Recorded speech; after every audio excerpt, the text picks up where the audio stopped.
Christofer Wallace was born May 21st, 1972 in Brooklyn, New York. I loved all his noises, all his cries, all his coos. I loved every moment of my baby. Christofer's father is Vincent Latour. We weren't living together, but he was there often enough. He was getting jealous of Christofer and his mom because she spent a lot of time with Christofer. His father and I, we just separate our ways. I was giving my son so much love, I couldn't give my love to anyone else. We would go down to Jamaica every year. He had a lot of family in the country. Christofer loved the reggae beat. He had an uncle who was a DJ. On Saturdays, he would go to clubs and play the music. Good evening, ladies and gentlemen. How's everybody doing tonight? At 6 years of age, he went to St. Peter Claver. It was the Catholic school in the heart of the hood. He was so intelligent that he wouldn't even study for tests. He had the English award, the math award, the reading award, every award you can think of. He was an artist too, like he could look at you and just draw you. He was a brilliant kid. He was like really smart. We were always picked on during recess, so we formed a crew called the Hawks. We gave everyone their names. It was Captain Chris, Heartbroken Hubert, and Master Mike. He was like the leader. So pretty much whatever he said, they would do. But I'm cool like that. I'm cool like that. They came from the Bedford-Stuyvesant area. It was so scary. Drunks and bums hanging out on the street corner. Fulton Street at that time was very busy. When you walked through the blocks, you would just feel the years and years of suffering. My rules for him was you have to stay at the stoop. Play right in front so I can see you. Well, she wouldn't let him venture off of that stoop because she knew the neighborhood. I trusted my son. It's just a street that I never trusted. There was always music blasting out of somebody's house. Soul, reggae, jazz. I bought him a radio, and he wanted the best, either the Sharp or the Sony. We listened to it every day. Run DMC, Dougie Fresh, Big Daddy Kane. I met Chris around 84. I was walking with my saxophone. He said, "You play music?" He was very forward. Chris told me, I just met this jazz guy. He has all the beautiful women in the world. He plays the saxophone. So I was like, jazz? We don't know anything about jazz.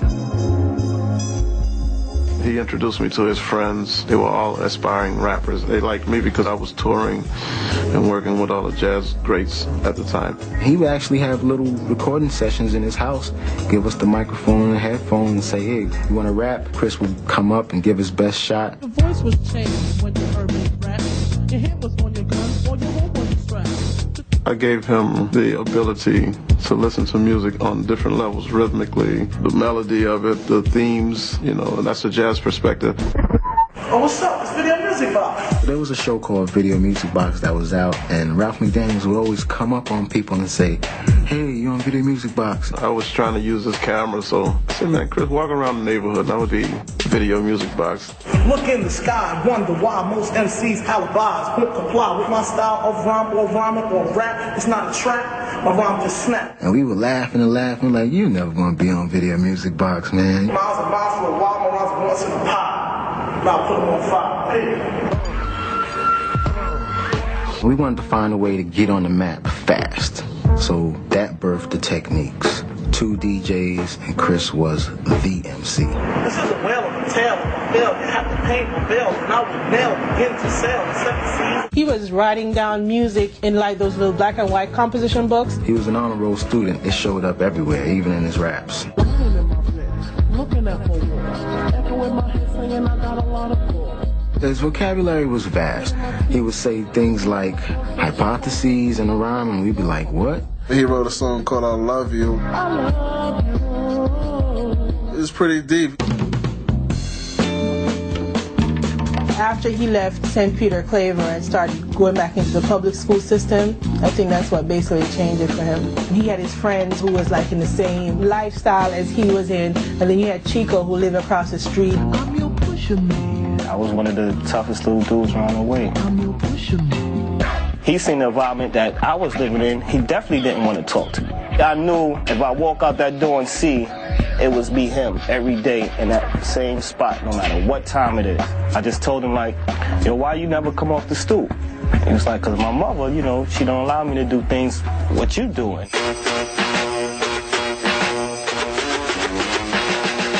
It was a Christmas that he told me, it's like, if Chico, you know, come upstairs to my house, I got this new game.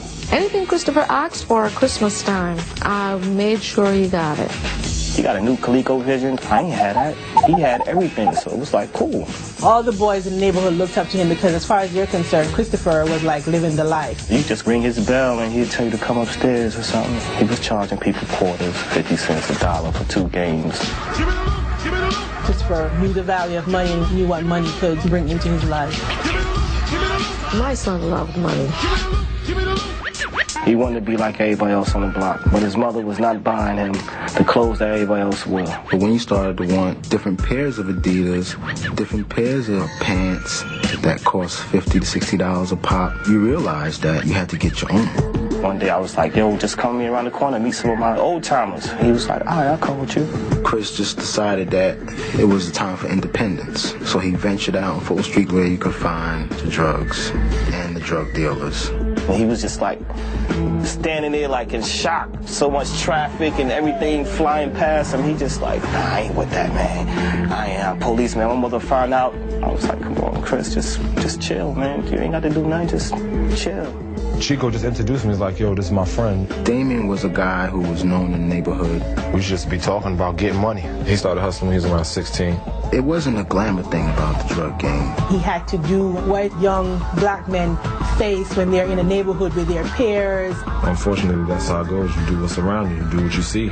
All of a sudden, his grades just like sunk. I got those little cards that your son skipped school. School was boring to him. There was no challenge. I said, I have a warrant for your arrest because you don't go to school and the cops are out there looking for you. When they find you, they're going to arrest you and put you into a home. And he was so scared. He would conform for a while to please his mother because he saw the pain that she was in. Then he just decided, Mom, you know, you went to school, you went to college, but that's not me right now. Christofer dropped out of high school in 11th grade. He decided he wanted to apply himself on the street level. He saw something out there that fascinates him. He was the big biggie now on the block. It was like, yo, fat boy, hard. Once he got to the point where Fulton Street became his real stomping grounds, he wasn't even Chris anymore.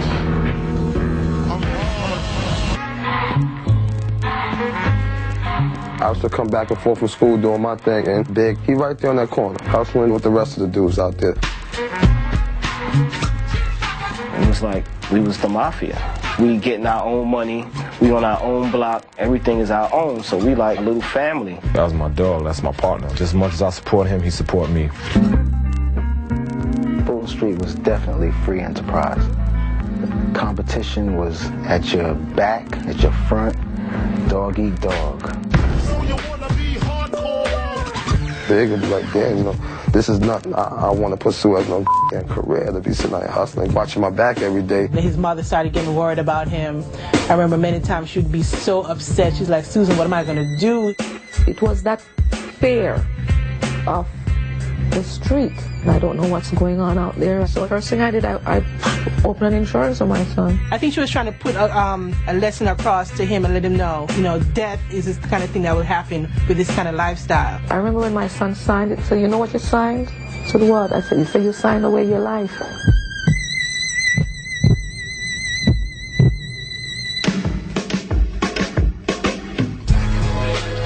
It wasn't hard to find Chris. He was the biggest guy on the block. Usually had a black hoodie on. He was so big, everybody be scared of him. And he'd be the sweetest one out the crew. He'd play dice, get money, he'd go get something to eat, ask everybody they want to eat. He used to always eat.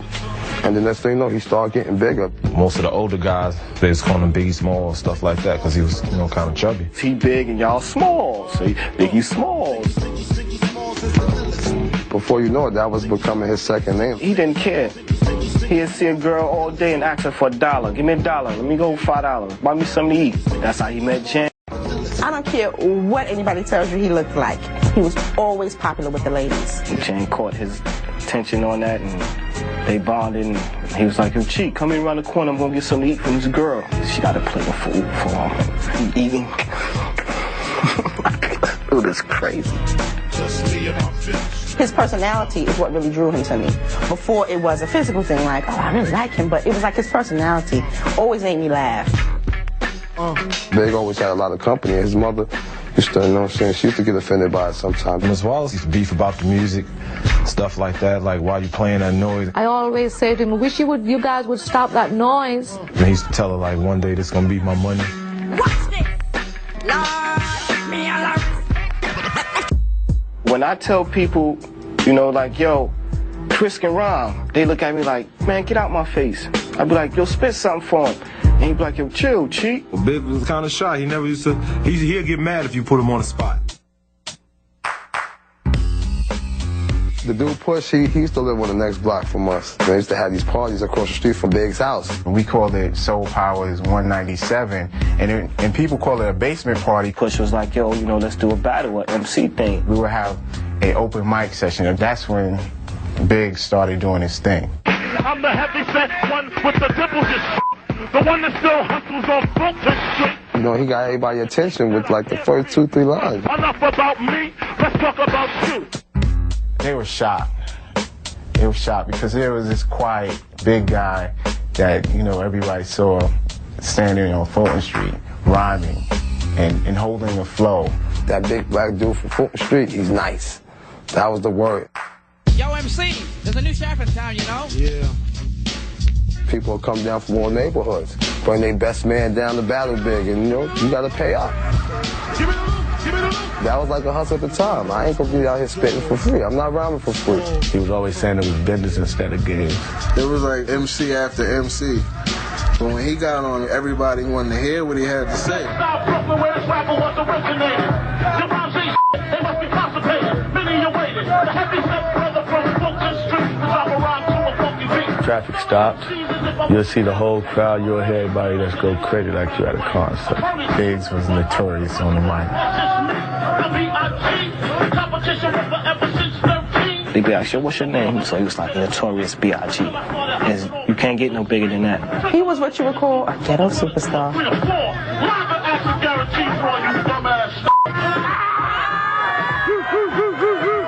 Yo, Big, what you got to say, Big?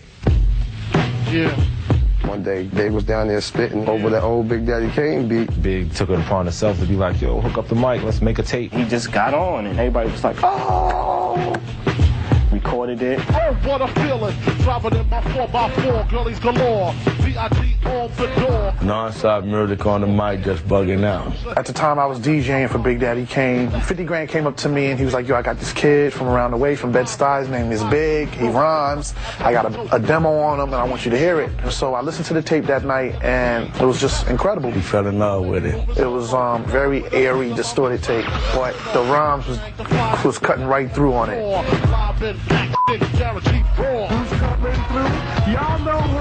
I told him about this idea of recreating the demo and putting it in the Source magazine's Unsigned Hype. Unsigned Hype was a column that featured new talent. We received hundreds of demos a month at the Source. The first thing Big was saying to me was like, yo, man, you know, bro, don't be making no promises to me. I was like, yo, I got you. We gonna make this happen. When I first heard Big's demo, I got a certain chill in my back. You just pressed play, and there was just magic that just flowed out of the speakers. We're running back and forth. Yo, that's hot. Yo, who is that? Play it again, play it again. Like about 2 months later, it came out in the magazine, Unsigned Artist. He just came and said, Mom, I'm in the magazine. Oh, you are? Yeah. So check the magazine out. He was the hope. You know, he was the only one that seemed like he was about to go somewhere. So it was just a matter of time. Mr. P. Diddy, Sean Combs, Puff Daddy at the time, was doing A&R work at Uptown MCA, and he was looking for some new talent. Puffy was having a lot of success with Jodeci and Mary J. Blige. He called Maddie up and he was like, who's the hottest rapper you got over there? And Maddie was like, I got this kid, the Notorious Biggie Smalls. And the first thing Puffy asked Maddie was, well, how does he look? And so Maddie was like, well, he's not the best looking guy in the world, but he can rap his ass off. Once Puffy heard the demo, he immediately pursued Mr. C. Puffy gave me a page one day and said he wanted to have a meeting with me and Big about, you know, possibly signing him to Uptown MCA. He was telling me like, yo, heard this guy Puff want to get up with me. He was like, I'm gonna go see what's up, but he said, I ain't in the mood for nobody be selling me no dreams. I ain't trying to get all gassed up off that stuff. Took him up to Sylvia's up in Harlem, and he didn't eat. He wouldn't talk. He just sat there. He was real quiet. Puffy out of nowhere just said, you know, Big, I want you to kick a rhyme right now. Just kick something right now. I just didn't want him to stop. You know what I'm saying? It just sounded so good. It sounded so refreshing. Puffy is like, yo, I can have a record out on you by the summer. Would you like that? And Big, with the nonchalant attitude, was like, you know, whatever, Duke, whatever. You know, just talk to C.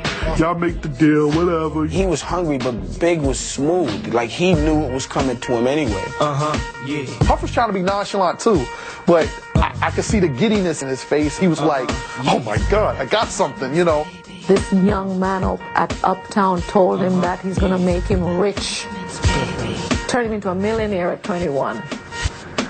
And of course I laughed. You know, you can't even sing. Because, Mom, I don't sing. I rap. All that noise that's rapping, that's the thing. We were walking and he was like, man, if all I gotta do is go, I can't believe I got a deal, blah, blah, blah. And then police had rolled up on us. Big had a pistol on him, and Big tossed it before they got up on him, and they searched him, found the gun, took both of them down to the precinct. Police told us straight up. He was like, yo, there's two of y'all. I'm not gonna take two people down for one gun. I'm gonna give y'all a minute to figure it out. One of them had to claim the gun out of him or Damien, and, you know, D-Rock just, he made an ill decision with that. He did 3 years. I was just like, yo, you got a record deal, I ain't got no record deal. I'm gonna take the weight, just do your thing. Big knew he did that out of love, and I think that pushed Big even more.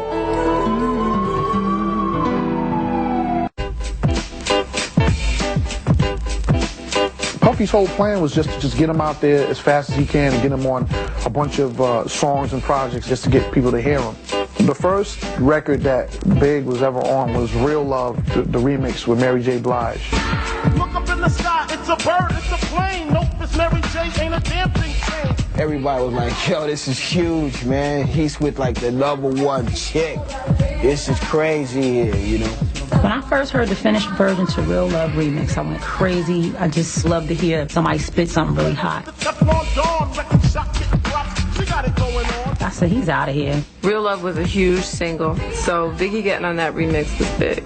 That led into the Dolly My Baby remix with Supercat. I love it when you call me Big Papa, the showstopper. Everyone's album or single that he appeared on was a hit. Check the flavor Biggie Smalls is delivering.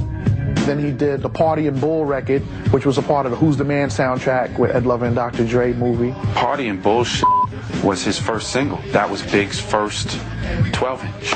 You'd be sitting there watching the movie, then the song came on, and be like, oh, that's you?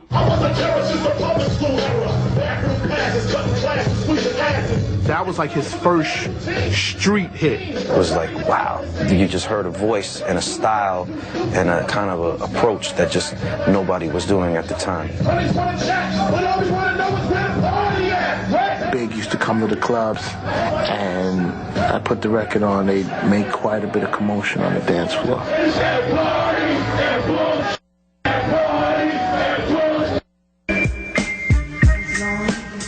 Even though Puffy had him on a few records, he was still in Bed-Stuy in the hood. You know, he was like, yo, I gotta get money.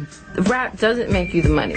Those royalty checks can sometimes take 30 months to come, and that's after you have a hit. It was in that same proximity that I found out that I was pregnant. He was like, I got a baby coming. I know it's serious now. I got to do something. Either I'm going to get a job or I'm going to hustle. He's not going to sit around and wait for Puffy to say, here's $1,000, go buy your daughter a crib. I'm sorry. He's going to go in the corner and he's going to get that $900 and he's going to buy his daughter a crib. I see him out there in Bermuda shorts with a gun in front of his building. We were looking at it like, you hustling, you got a record deal. I would see Biggie on Fulton. His mother would come by on her way to work. So this is what that rap contract is about? His mother was having a bout with breast cancer at that time. I said, Christofer, the doctors found a lump in my breast. If I don't make it, and please don't talk like that, Ma, you're gonna make it. I said, but Christofer, you never know. This was the only time I ever saw him that he was just out of his element. Like, this is what my mom is going through, and I can't do anything for her. When his mother was going through that, we were also going through our things. You know, we weren't on the best of terms. Biggie was really stressed out at the time. He was like drinking a lot, smoking a lot. We really didn't know what was gonna happen.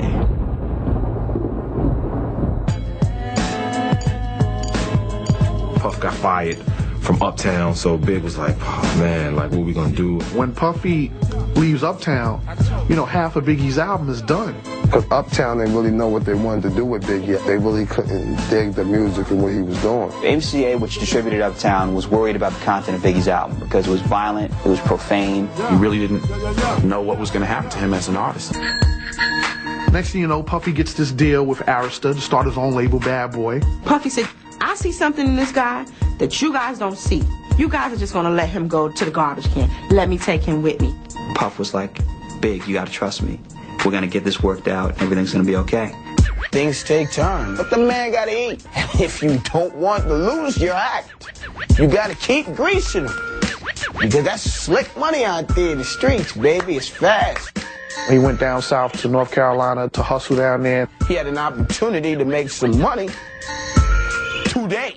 It was a sneaky kind of thing. You know, we can't let Puffy know what's going on. Puffy found out about it and called Big on the phone down there. When you heard North Carolina, I knew what he was doing, so I tracked him down. Puff flipped out. He let him have it. He just flew into a rage. You have to get back here. You can't be doing this. I just begged him. I just pleaded with him, don't do this to your life, you know? That's short money right there. It's not worth it. Puff paid for a ticket for him to get out of North Carolina. He would always tell me, you know, this shit better work out, because I really could have made a lot of down there. Literally the day after he left, everybody that was in that house got busted. That's when everything stopped. The hustling, everything. Tiana was born August 8th, 1993. Before it was all about him. Now it's all about my daughter. That's all he talked about. Tiana. I want to put carrots in the ear. I want to get her a fur coat. He loved that little girl, man. He goes, oh, Mom, feel her face. Her face is a little rough. Do you think I should get silk sheets for the baby? He was just a doting father. The birth of his daughter really, like, opened his eyes to drive him to be the best artist that he can be. He was dealing with the pressure of his daughter having been born and the fact that, you know, this was his first record. He didn't know if he was going to make it. There was always money struggles. All you better leave the fucking state. No need to masturbate. Fucking with Biggie, it's time to castrate. When I was working with Biggie on Ready to Die, he was rhyming rough and aggressive because that was the feeling that he had. They scream at my shit don't duck. They catch lumps and bumps. I'm gonna shake you in your rock. Big rhymed about the pressure that was going on in his life more than he talked about it. And I remember him coming to the studio and going in the booth and just not having a pen or pad or nothing. Just, yo, Mo, yo, I'm ready. I'm ready. Music come on. He just start kicking it. It's like, that's talent. Come on. Puff's job was just to make sure that he didn't go too far to the deep end. Puff probably would step in and say, hey, man, I don't think you should say that.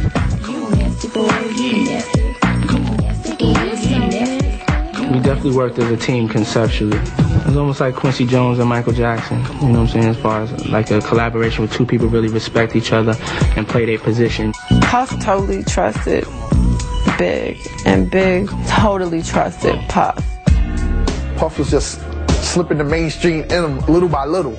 You know, Puff just gave him little baby spoons of it until Big got it. He would have 24-hour sessions in the studio.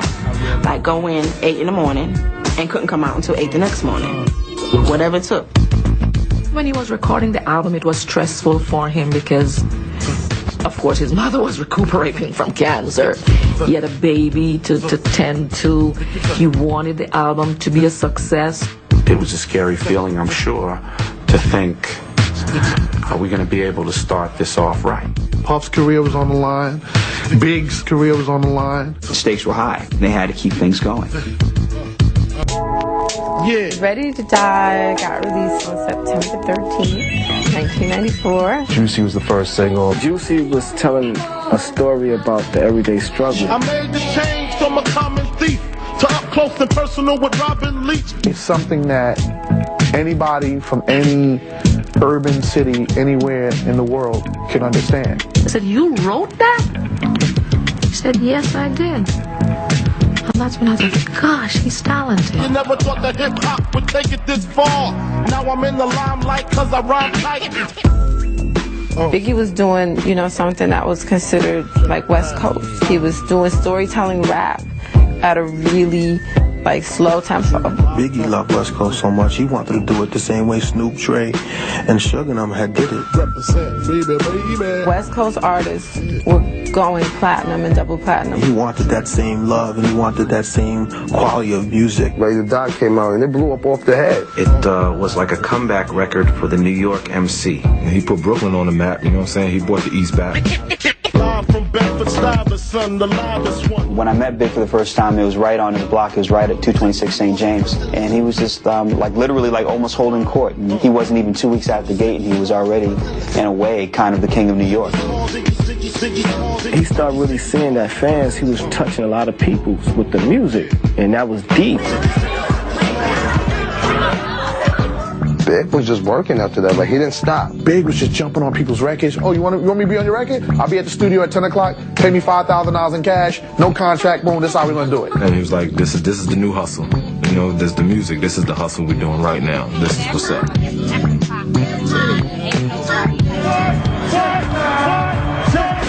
He loved touring. The audience, the girls, the money, the excitement. I think we did every major city in the United States. We used to do 2 shows a day sometimes. You really saw that it was a lot for him doing shows back to back. He comes off the stage, he's dripping wet, you know, and you have to do that night after night. Big want that money. Big didn't say no. Big could do a show today for $1,000, tomorrow for $10,000, the day after that for $20,000. Like, it doesn't matter. He started, you know, getting more serious about business. He wanted to make that 35 grand that Coolio was making. Money made his world go round. Give me one more chance. Boogie, boogie, give me one more chance. One More Chance was the summer song of '95. That record really just skyrocketed that whole album and just the whole Biggie, Puffy, Bad Boy situation. Biggie. He took everything that people make fun of and turned it into, you know, like a look at me now. You know, I'm fat, ugly, and I'm black, and I'm dark, but you're going to love me because I'm the most charming person that you're going to ever meet. You know, I'm an ugly mother, but I can dress my ass off. Now he was with the big man in the clubs, and everyone knows who he is, and all the girls want to get with him. Big was a sex symbol. I never thought that would happen. Biggie met Faith at a Bad Boy photo shoot. When he came home, he told me he met a girl and, you know, he was like, yo, she pretty. He came in one day and said, Mom, I'm going to get married. I said to myself, oh, God, who is this hit this time? He was serious about it. He said he was married and he did 2 weeks later. There are 2 Geminis. There's a lot of love-hate going on. So one minute they would be loving each other half to death. Next minute, you know, they needed a break. They did not have enough time to themselves to make that marriage work. There were too many friends coming in, taking Christofer away. And so the marriage just went down the toilet, which is very, very sad because I honestly believe they loved each other. I asked my son who this Junior Mafia is. And he said, just my buddies from around the way. One day we heard him saying it in one of the songs, and we was like, yo, who Junior Mafia? He was like, that's y'all. We wanted to get the Junior Mafia off the street because he knew it was enough money for all of us out there to be correct. He saw in them what he saw in himself, you know. They have talent. All they need is somebody to push them and be behind them. He was like, yo, I'm going to get y'all a deal. And we're like, okay. He's like, nah, I'm going to get y'all a deal. And we was like, okay. And he was like, okay, y'all got a deal. And we like, nah, we ain't got no deal. He was like, yeah, y'all got a deal. Now y'all ready for it? And we like, no. What you gonna do when Big Pop will come for you? Well, first thing, he gave him rhymes because a lot of them wasn't MCs. We did the album called Conspiracy. We put it out. conspiracy went gold, and we made our name in the streets. If you love hip hop, ladies, rub your if you love Big Papa. There were 3 or 4 good singles, and Big had produced them, so Big was probably prouder of that than he was of his own success. Kicked out. Boom, boom, with the one there. He was definitely thinking ahead to doing something with his life beyond just being a rapper. Big being around Puff enough gave Big the drive to wanting to become an entrepreneur, wanting to become an owner of a label, owner of a business and stuff like that. He was always asking me about like the fundamentals of being an A&R executive. It becomes real clear once you're in the business where the money is. He wanted to set up his own empire. We was recording Players Anthem. That was our first session in Quad Studio. The whole Junior Mafia was there. And I was on the terrace outside, you know, smoking some weed. You know, we had just stepped out on the balcony for some fresh air and saw Tupac walking down the block. They were really tight. Really tight. When Pac would come into town, Big would get missing. He would end up in the city with Pac. And I goes in the room and tell Big, like, yo, Big, you know, your homeboy Tupac downstairs. Big was like, yo, go get him. So we all gets on the elevator, go downstairs. Next you know, we smell gun smoke, we see blood and shit on the ground. So we looking like, oh, police right there, freeze, don't nobody move. And they was putting everybody on the wall, getting all your information, telling us that Tupac just got shot. I remember Big, you know, wanting to go to the hospital, but then Pac checked himself out real fast. Pac was really upset, confused. So he just couldn't understand why Tupac would think that he had him set up. It just got weird after that. Things done changed. It seemed like, you know, we got the blame for it, and it's like, yo, we ain't have nothing to do with that. If anything, we would have loved to get Pac on our album. You know, that would have been good. But just that night, just something went wrong. Who shot you?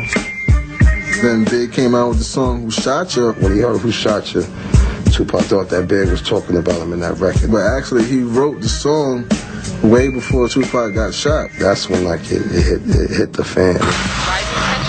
Good night, this is Mafia. Any artist out there want to be an artist, come to Death Row.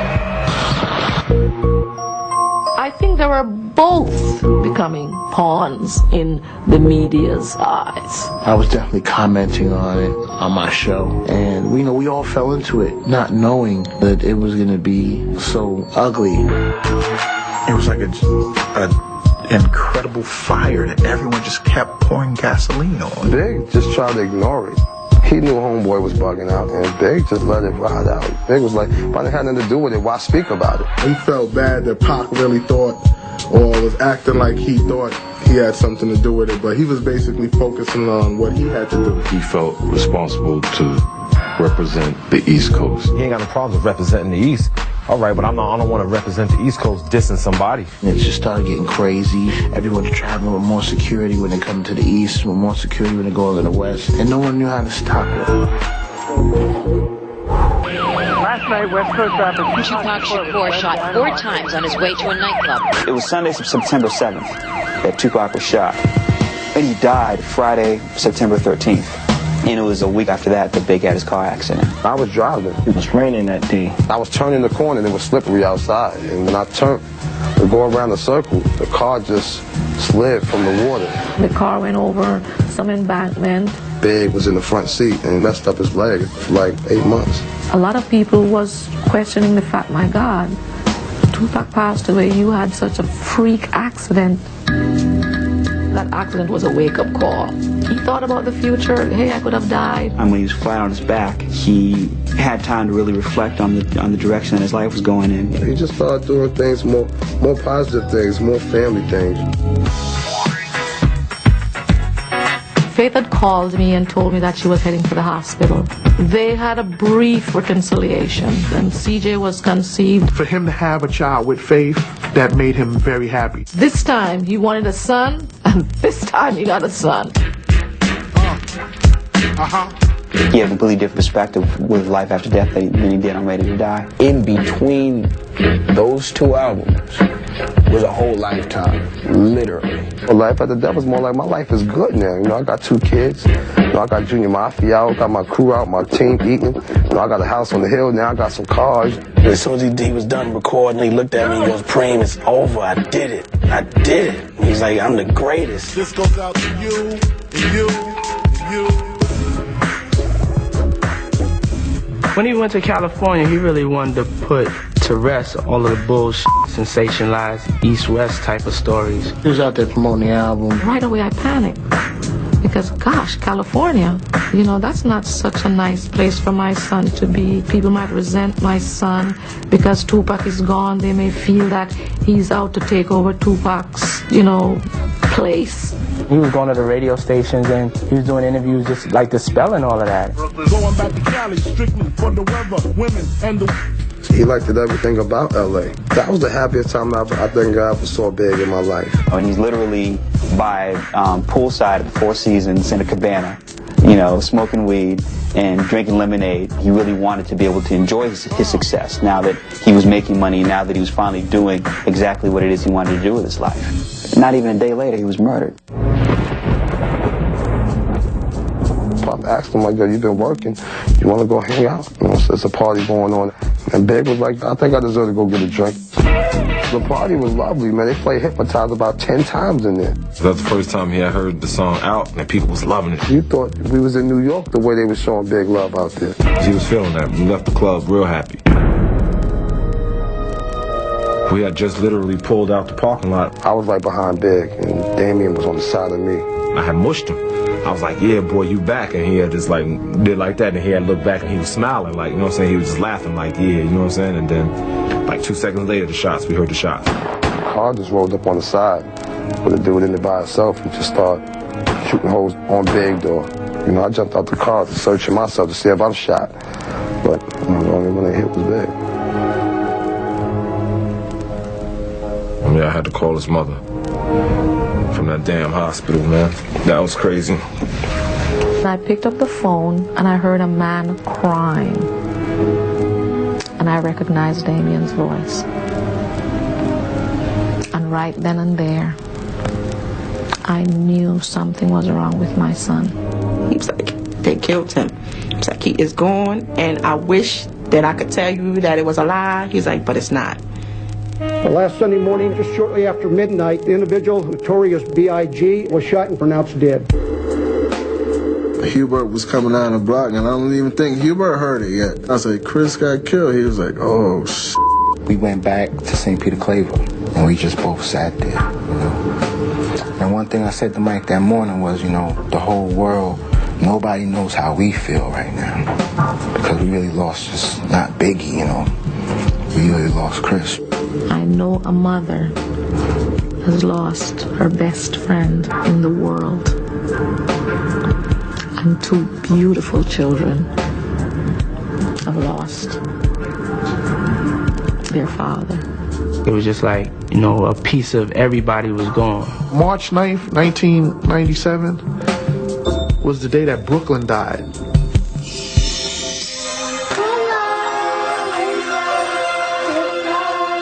That day we drove his body through Brooklyn.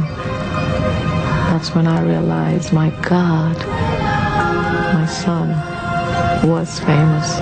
There's a lot of talent, but there are very few people that really take it to another level where you can tell that their records are going to live for 20, 30, and 40 years.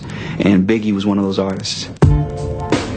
It's a short career, but it's as big an impact as any artist can ever hope to have. The rap world lost a genius when he died. A lyrical giant, the best that ever did it. He told me about the music game, like, "Yo, just rap about what you do, rap about what you hear, rap about what you live." Like he said, people always want to know the truth. Yeah, he said he was going to be big forever. He was never going to be down to our size. He'll always be our Big Papa, always. If he was here, just to hear him, just like, you know, I wouldn't even have to hear the rest of the lyrics. It's like, yeah, that's enough. I'm set for the whole day.